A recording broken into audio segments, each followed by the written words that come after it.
First of all, then, just a quick word on the departure of Rich Hughes.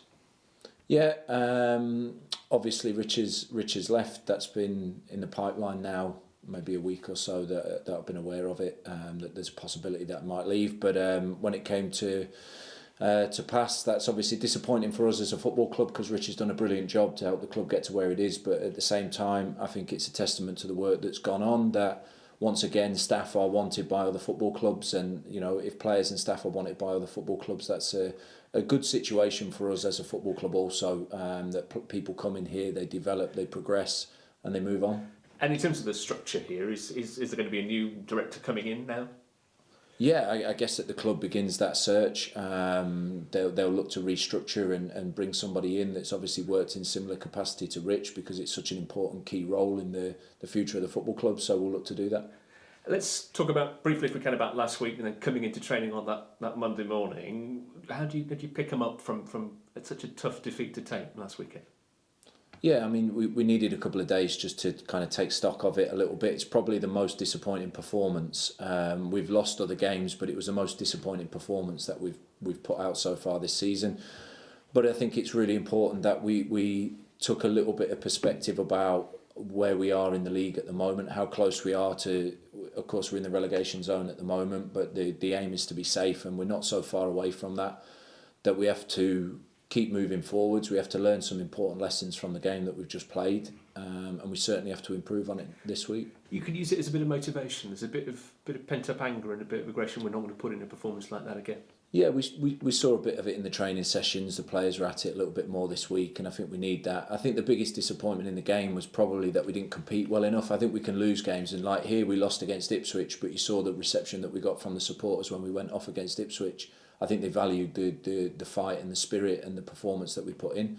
I think the game against Exeter, deservedly, we didn't get a good reception at the end of the game, and rightly so, because I don't think the fight and the spirit was there as much as it should have been, and that was maybe the most disappointing thing. And I think we all agreed on that when we came into the club, and it's something that now we want to improve on.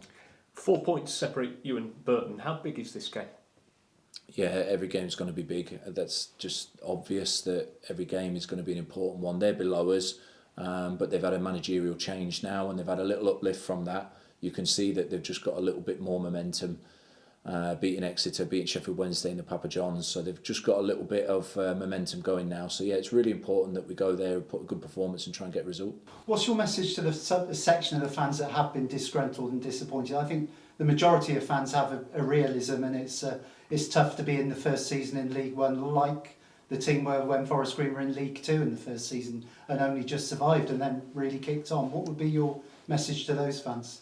Yeah, listen, I understand the frustrations, and I certainly understand the frustrations around the game at the weekend, which I don't think any of us would accept as good enough. So I completely agree with their frustrations. At the same time, the context is we're in a difficult spot. We've come up a league, we've lost big players, and we've lost big players with injuries.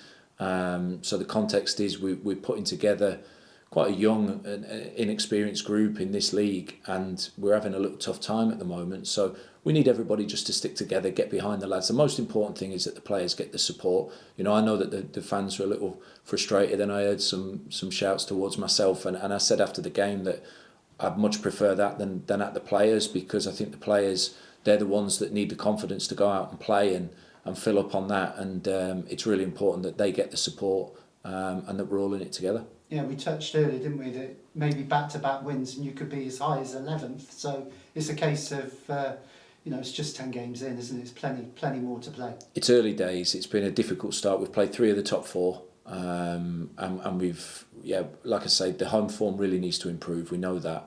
But I keep saying context is really important. It's 10 games. It's a long season. There's a lot of football to play. I think the best of us is still to come, and we've just got to work hard to get there. Yeah, and finally, what do you expect from Burton on Saturday? Really competitive team. I know Dino's obviously taken over for the period now and stepped in and immediately given the team a lift. You can see they're very, very competitive. I think at the weekend we were outfought by Exeter. We didn't land on enough second balls. We didn't have enough forward runs, and I think Burton are going to offer that in abundance. So we've certainly got to be able to match that from a physical perspective before we can even consider getting the ball down and how we want to play.